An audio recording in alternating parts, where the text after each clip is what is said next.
Shri Lakshmi trading ಕಂಪನಿಯು February 2021ರಿಂದ IFFCO Tokyo ನಿರಂತರವಾಗಿ ವಿಮೆ ಪಾಲಿಸಿಯನ್ನು ಹೊಂದಿದ್ದು 2025ರ ಜೂನ್ 26ರಂದು ಶಹಾಪುರ ತಾಲೂಕಿನಲ್ಲಿರುವ ಕಂಪನಿಯ ಗೋದಾಮಿನಲ್ಲಿ ಭೀಕರ ಅಗ್ನಿ ಅವಘಡ ಸಂಭವಿಸಿ ಗೋದಾಮು ಸಂಪೂರ್ಣವಾಗಿ ಸುಟ್ಟು ಹೋಯಿತು. ಅಂದಾಜು 5ರಿಂದ 6 ಕೋಟಿ ಮೌಲ್ಯದ ನಷ್ಟ ಉಂಟಾಯಿತು. ಈ ಘಟನೆಯಲ್ಲಿ ನನ್ನ ಪ್ರೀತಿಯ ಸಹೋದರ ಮೃತಪಟ್ಟಿದ್ದಾರೆ. ವಿಮೆ ಕಂಪನಿಯಿಂದ ನಿರೀಕ್ಷಿತ ಸಹಕಾರ ಅಥವಾ ಸ್ಪಂದನೆ ದೊರಕಿಲ್ಲ. ಇದರಿಂದ ಕ್ಲೈಮ್ ಪ್ರಕ್ರಿಯೆ ಸಂಪೂರ್ಣ ಅನಿಶ್ಚಿತತೆಯಲ್ಲಿ ಸಿಲುಕಿದೆ. ಯಾವುದೇ ಸ್ಪಷ್ಟ ಉತ್ತರ ಅಥವಾ ಪರಿಹಾರ ಸಿಗದೆ ಹಿನ್ನೆಲೆಯಲ್ಲಿ ಶ್ರೀ ಲಕ್ಷ್ಮಿ ಟ್ರೇಡಿಂಗ್ ಕಂಪನಿಯು ಕಾನೂನು ಹೋರಾಟ ಆರಂಭಿಸಬೇಕಾಯಿತು. ಹೋರಾಟದ ಸಂದರ್ಭದಲ್ಲಿ ನಮ್ಮ ಕರ್ನಾಟಕ ಸೇನೆ ರಾಜ್ಯ ಅಧ್ಯಕ್ಷರು ಬಸವರಾಜು ಪಾಡ್ಗೋಟಿಯವರು ನಮಗೆ ಬೆಂಬಲದೊಂದಿಗೆ ಪ್ರತಿಭಟನೆ ಸಹಕಾರ ನೀಡಿದರು. ಈ ಸಂದರ್ಭದಲ್ಲಿ ಮಾಧ್ಯಮದೊಂದಿಗೆ ಮಾತನಾಡಿದ ಮಾಲೀಕರು ನಮಗೆ ನ್ಯಾಯ ಸಮೃದ್ಧ ವಿಮೆ ಪರಿಹಾರ ಮೊತ್ತವನ್ನು ಯಾವುದೇ ವಿಳಂಬವಿಲ್ಲದೆ ಆಗ್ರಹಿಸುತ್ತದೆ ಎಂದು ಹೇಳಿದರು.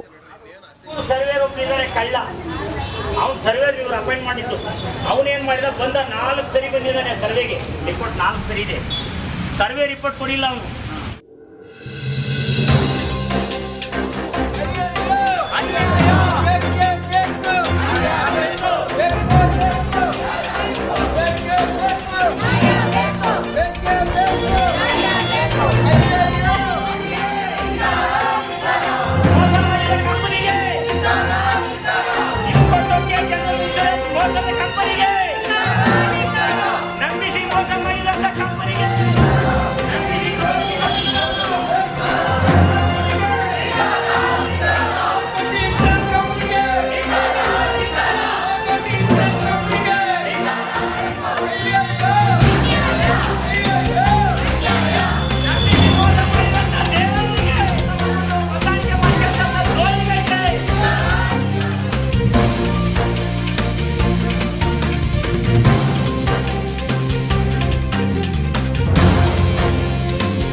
ಶಾಪುರ ತಾಲೂಕು ಭೀಮರಾಯಗುಡಿಯಲ್ಲಿ ನಮ್ಮ ಸೋದರ ವೀರೇಶ್ ಅಂತೇಳಿ ಒಂದು ಗೋಡನ್ ಕಂಪ್ನಿ ಮಾಡಿರ್ತಾರೆ ಈರಣ್ಣವರು.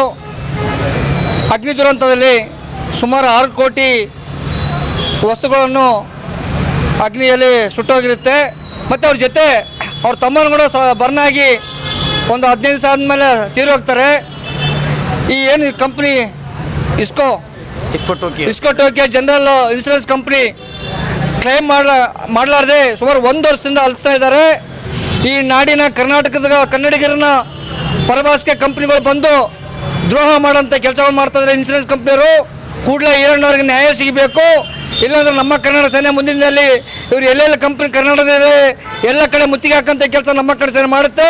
ಕೂಡಲೇ ಅವ್ರದ್ದು ಏನು ನಷ್ಟ ಆಗಿದೆ ಕೂಡಲೇ ಕಂಪ್ನಿ ಕಟ್ಕೊಡ್ಬೇಕಂತೇಳಿ ನಮ್ಮ ಮನವಿ. ಇಲ್ಲಾಂದ್ರೆ 1 ವಾರ ಗಡುವು ಕೊಡ್ತೀವಿ. ಇನ್ಶೂರೆನ್ಸ್ ಏನು ಕ್ಲೇಮ್ ಮಾಡಲಿಲ್ಲ ಅಂದರೆ ನಾವೆಲ್ಲ ಕಡೆ ಮುತ್ತಿಗೆ ಹಾಕಿ ನುಗ್ಗಂಥ ಕೆಲಸ ಮಾಡೇ ಮಾಡ್ತೀವಿ. ಸರ್, ನಾವು IFFCO Tokyo general insurance company ಜೊತೆಗೆ ಸಂಬಂಧ ಒಂದು 14 ವರ್ಷದಿಂದ ಇದೆ. ನಮಗೆ ಅವರಿಗೆ ಚೆನ್ನಾಗಿದೆ ಸಂಬಂಧ. ಬಟ್ ಈ ಕ್ಲೇಮ್ ದೊಡ್ಡ ಕ್ಲೇಮ್ ಇರೋ ಸಲ ಒಂದು ಏನು ಮಾಡಿದ್ದಾರೆ, ಇಲ್ಲಿರೋರಿಗೆ ಪ್ರಮೋಷನ್ ಬರ್ತದೆ, ಅದರಿಂದ ರಿಜೆಕ್ಟ್ ಮಾಡಿದರೆ ಉದ್ದೇಶಪೂರ್ವಕವಾಗಿ ಇಲ್ಲಿ 3-4 ಜನ ಸೇರಿಬಿಟ್ಟು ನನಗೆ ಕರೆದ್ರು. ಬಂದು ಆಫೀಸಲ್ಲಿ ಕುಂತು ಟೀ ಕುಡಿಸಿ, ಇಲ್ಲ ಸರ್ ಜಿನಿನ್ ಕೇಸ್ ಇದೆ, ನೀವು ತಲೆ ಕೆಡಿಸ್ಕೊಬೇಡಿ, ಕ್ಲಿಯರ್ ಮಾಡಿಕೊಡ್ತೀವಿ 7 ಡೇಸಲ್ಲಿ ಅಂತ ಹೇಳ್ಬಿಟ್ಟು 2 ತಿಂಗಳೋದಿಂದ ಅವರು ಇನ್ಶೂರೆನ್ಸ್ ಸರ್ವೇರ್ ಒಬ್ಬನು ಬಂದ. ಅವ್ನು 4-5 ಸರ್ವೆ ಮಾಡಿಬಿಟ್ಟು ಓಕೆ ಸರ್ ಡನ್ ಅಂತ ಹೇಳಿದ ತಕ್ಷಣ ಅವನೇನೋ ಎಕ್ಸ್ಪೆಕ್ಟ್ ಮಾಡಿದ. ನಾವೇನು ಮಾಡಿದ್ದೀವಿ, ಇವ್ರಿಗೆ ಹಿಂಗೆ ಹೇಳ್ತಾ ಇದ್ದಾರೆ ಸರ್ ಅಂದರೆ ಇವರು ಇಲ್ಲೆಲ್ಲ ನಾವು ನಿಮ್ಮ ಪರವಾಗಿದ್ದೀವಿ, ನೀವು ಯಾವುದಕ್ಕೂ ದಿಗಿಲ್ಬೇಡಿ, ಕ್ಲಿಯರ್ ಇದೆ ಕೇಸ್ ಅಂತೇಳಿ ಅವರು ಸೇರಿ ನನಗೆ ಟೀ ಕುಡಿಸಿಬಿಟ್ಟು ಹೊರಗಡೆ ಹೋದಿಂದ 15 ದಿನ ಬಿಟ್ಬಿಟ್ಟು ರಿಜೆಕ್ಟ್ ಅಂತ ಹೇಳ್ತಾ ಇದ್ದಾರೆ ನನಗೆ. ಅವಾಗೆ ಇವಾಗ 6 ಕೋಟಿ 10 ಲಕ್ಷ ಪಾಲಿಸಿ ಕಟ್ಟಿದ್ದೀನಿ ನಾನು. ಇವಾಗ ಬಂದುಬಿಟ್ಟು 5 ಕೋಟಿ 50 ಲಕ್ಷ ಲಾಸ್ ಆಗಿದೆ ನನಗೆ. ಇವಾಗ ನಮ್ಮ ಒಂದೇ ಉದ್ದೇಶ ಅವ್ರದ್ದು, ಎಲ್ಲರೂ ಸೇರಿಬಿಟ್ಟು ಮೋಸ ಮಾಡ್ಬೇಕು ನಮ್ಮನ್ನು. ನಮ್ಮ ತಮ್ಮಗೂ ಕೂಡ 60ರಿಂದ 70 ಲಕ್ಷ ಖರ್ಚು ಮಾಡಿದ್ದೀವಿ.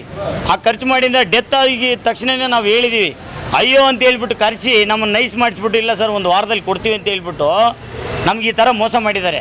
26/6/2025 10 ತಿಂಗಳಿಂದ ಕೋರ್ಟ್ಗೂ ಹಾಜರಾಗ್ತಾ ಇಲ್ಲ ಇವರು. ಕೋರ್ಟಲ್ಲಿ ಬಂದ್ಬಿಟ್ಟು ನೋಡಿ ಸ್ವಾಮಿ ಅವ್ರಿಗೆ ಕ್ಲಿಯರ್ ಮಾಡಿ ಕೊಡಿ ಅಂದರೆ ಇವರು ಒಬ್ಬರು ಹಾಜರಾಗಕ್ಕೆ ರೆಡಿ ಇಲ್ಲ. ಅವ್ರದ್ದೇ ಆದಂಥ ವಕೀಲರು ಕೇಳಿದ್ರು ಕೂಡ ಅವರು ಬರ್ತಾ ಇಲ್ಲ, ನಾನು ಏನು ಮಾಡಲಿ ಅಂತಾರೆ. ಇಂಥ ಚೀಟಿಂಗ್ ಮಾಡೋಂಗಿತ್ತಂದರೆ ನಾವ್ಯಾಕೆ ಪಾಲಿಸಿ ಕಟ್ಟಬೇಕು ಸ್ವಾಮಿ? ಒಳ್ಳೆ ಬಿಸ್ನೆಸ್ ಕೊಟ್ಟಿದ್ದೀವಿ, ಒಳ್ಳೆ ಬಿಸ್ನೆಸ್. ಇವರಿಗೆ ನಾನು ಸ್ವಂತ ಆಫೀಸ್ ಮಾಡೋಕ್ಕೆ ಡಿಸ್ಟ್ರಿಕ್ಗಳಲ್ಲಿ ನನಗೆ ಶಾಪುರ ತಾಲೂಕಲ್ಲಿ ನಾನೇ ಆಫೀಸ್ ಮಾಡಿ ಅಂತೇಳಿ ಒಪ್ಪಿಸಿದ್ದೆ ಇವರಿಗೆ. ಇವ್ರು ನಂಬಿಬಿಟ್ಟು ನನ್ನ ಫ್ರೆಂಡ್ ಇಲ್ಲೇ ಇದ್ದ 60-70 ಗಾಡಿ ಓನರು ರವಿ ಸರ್ ಅಂತ ಇಲ್ಲೊಬ್ರು ಇದ್ದರು. ಅವ್ರು ನೋಡಿಬಿಟ್ಟು ತಿಂಗಳಿಗೆ 2-10-15 ಗಾಡಿ ಕೊಡ್ತಾಯಿದ್ದೀವಿ ನಾವು. ಹತ್ತತ್ರ 14 ವರ್ಷದಿಂದ ಇವ್ರ ಹತ್ರ ಸಂಬಂಧ ಇದೆ. ಒಂದು ಕ್ಲೇಮ್ ಕೊಡೋಕ್ಕೆ ಹಿಂಗೆ ಆಟ. ಈ ಕಂಪ್ನಿದು ಫ್ರಾಡ್ ಸರ್, ಫ್ರಾಡ್ ಅಂತ ಗೊತ್ತಾಗ್ಬಿಟ್ಟಿದೆ. ಇಲ್ಲಿ ಈ ಕೋರ್ಟಲ್ಲಿ ಸುಮಾರು ಇವರು 22,000 ಮೇಲೆ ಕೇಸು ಪೆಂಡಿಂಗ್ ಇಟ್ಟರೆ. ಬರೀ ಮೋಸ ಮಾಡದೆ ಇವ್ರ ಕೆಲಸ. ಅವರು ಸೇಲ್ ಅವ್ರು ಹೇಳ್ತಾರೆ ಶೆಣೈ ಪಾಲ್ ಅಂತ ಇಲ್ಲೇ ಇದ್ದಾನೆ. ಅವ್ರು ಮಾತಾಡಿಬಿಟ್ಟು ಅವ್ರು ರಾಘವೇಂದ್ರ ನಾವು ಹೆಡ್ ಮಾತಾಡಿದರೆ ಇಲ್ಲ ಕ್ಲಿಯರ್ ಆಗಿದೆ ಸರ್ ಅದು ಮಾಡಿಬಿಡ್ತಾರೆ ಅಂತ ಇವ್ರು ಹೇಳ್ತಾರೆ. ಅವರಿದ್ರೆ ನೀವ್ಯಾಕೆ ಬರ್ತೀರಿ ಕ್ಲೇಮಲ್ಲಿ ಅಂದ್ಬಿಟ್ಟು ಅವರಿಗೆ ದಬ್ಬಾಳಿಕೆ ಮಾಡ್ತಾರೆ ಇವರು ಕಳ್ಳರು, ಇದರಲ್ಲಿರೋರು ಕ್ಲೇಮಲ್ಲಿರೋರು. ಹಿಂಗಾದರೆ ಕಸ್ಟಮರ್ ಹೆಂಗೆ ತೊಗೊಳ್ಬೇಕು? ನಾವು ಒಂದು ಸೇಲ್ ಅವ್ರು ಕೇಳಿದರೆ ನಿಮ್ಮ ಇಷ್ಟ ಅಂತಾರಂತೆ ಅವರಿಗೆ. ಇಲ್ಲಿ ದೇವೇಂದ್ರ ಅನ್ನೋನು ಇದ್ದಾನೆ, ಇವನು ಡಬಲ್ ಗೇಮ್ ಮಾಡ್ತಾ ಇರೋದು. ಸರ್ ಬ್ಯಾಂಕಲ್ಲಿ ಲೋನ್ ಇದೆ, ಬ್ಯಾಂಕ್ ಅವ್ರಿಗೆ ಕೇಸಲ್ಲಿ ಬ್ಯಾಂಕಲ್ಲಿ ಕೋರ್ಟಲ್ಲಿ ಕೇಸ್ ನಡೀತಾ ಇದೆ ಅಂತ ಗೊತ್ತಿದೆ, ರಿಜೆಕ್ಟ್ ಮಾಡೀನಿ ಅಂತಾನೆ.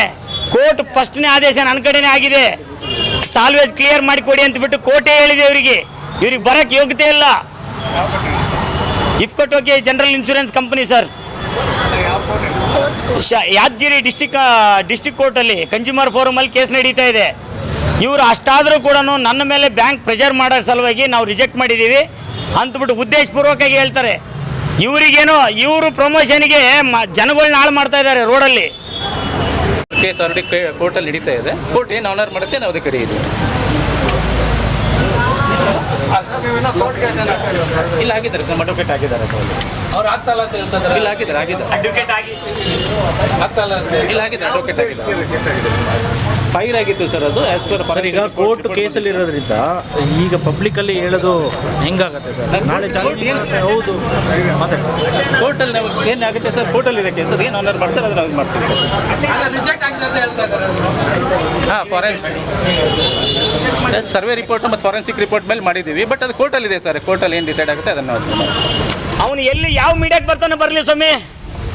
ಕೋರ್ಟಿಗೆ ಹಾಕಿದರೆ ಯಾರೋ ನೋಡ್ತಾರೆ ಅನ್ನೋ ಉದ್ದೇಶಕ್ಕೆ ಅವರು ನಮ್ಗೆ ಹರಾಸ್ಮೆಂಟ್ ಮಾಡ್ತಾ ಇದ್ದಾರೆ. ಈ ಕೇಸಲ್ಲಿ ಕೂಡ ನಮ್ಮ ತಮ್ಮ ಕೇಸಲ್ಲಿ ಇನ್ನೊಂದು ಇನ್ಶೂರೆನ್ಸ್ ಇದೆ, ಅದು ಗಲಾಟೆ ಮಾಡಿದರೆ ಇಮಿಡಿಯೇಟ್ 26 ಲಕ್ಷ ರಿಲೀಸ್ ಮಾಡಿದರು. ಇದು ಕೊಡಿಲ್ಲ. ಏನು ಗಲಾಟೆ ಮಾಡಿ ತೊಗೋಬೇಕಾ ಇವ್ರಿಗೆ ಪ್ರೀಮಿಯಂ ಕಟ್ಟಿಬಿಟ್ಟು ನಾವು 5.5 ಕೋಟಿ 5.5 ಕೋಟಿ ಲಾಸ್ ಇದೆ ನನಗೆ. 6 ಕೋಟಿ 10 ಲಕ್ಷ ಇವತ್ತಲ್ಲ ಸ್ವಾಮಿ, ನಾನು 7-8 ವರ್ಷದಿಂದ ಕಟ್ಕೊಂಡು ಬಂದಿದ್ದೀನಿ ಅವ್ರದ್ದು ಪಾಲ್ಸಿನ. ನಮ್ಮ ಲಾರಿಗಳು 15 ವರ್ಷದಿಂದ ಕಟ್ತಾ ಇದ್ದೀನಿ ಅವ್ರಿಗೆ. ಇಷ್ಟು ಮೋಸ ಮಾಡ್ತಾ ಇದ್ದಾರೆ ಅಂದರೆ ಇಂಥ ಕಂಪ್ನಿ ಹಾಕಿರಬೇಕು. ನಾನು ಫ್ರೆಂಡ್ ಸರ್ಕಲಲ್ಲಿ ಅದೇ ಹೇಳ್ತೀನಿ, ಗೌರ್ಮೆಂಟ್ ಪಾಲಿಸಿ ಕಟ್ರಿ, ಇನ್ನು ಈ ಲೋಫರ್ ನನ್ನ ಮಕ್ಳು ಬೇಡ ಪ್ರೈವೇಟ್ ಅಂತೇಳಿ. ಭಾಳ ಮೋಸ ಇದೆ ಇದು. ಇಫ್ಕೋ ಟೋಕಿಯೋ ಕಂಪ್ನಿ ಯಾರು ಕಟ್ಟಬೇಡ್ರಿ ದಯವಿಟ್ಟು, ಲಾರಿ ಓನರ್ಸ್ಗೆ ಹೇಳ್ತಾ ಇದ್ದೀನಿ. ಭಾಳ ಮೋಸ ಇದೆ, ನೀವು ಕೇಳಿ ನೋಡ್ರಿ. ಮೋಸದ ಕಂಪ್ನಿ ಇದು. 420 ಇದ್ದಾರೆ, ಇಲ್ಲಿರೋ ಆಫೀಸರ್ ಕೆಲಸಕ್ಕೆ ಬರಲ್ಲ. ಕ್ಲೇಮ್ ಎಡ್ಡಿದ್ದಾನೆ ಕ್ಷಣೈ ಪಾಲ್ ಅಂತೇಳಿ, ಅವನು ಮಾತಾಡೋಕ್ಕೆ ಯೋಗ್ಯತೆ ಇಲ್ಲ ಅವನಿಗೆ. ಈ ಕೂಡಲೇ ಕರ್ಲಗಡೆ ಬರಲಿ, ನಾವೆಲ್ಲದಕ್ಕೂ ರೆಡಿ ಇದ್ದೀವಿ. ಸಾಯೋವರೆಗೂ ಹೋರಾಟ ಮಾಡ್ತೀನಿ, ಬಿಡಲ್ಲ ಇದ್ರು. ನಮ್ಮ ತಮ್ಮನ ಸಾಯಿಸಿದಾರಲ್ಲ, ನಾನು ಸತ್ರು ಪರವಾಗಿಲ್ಲ.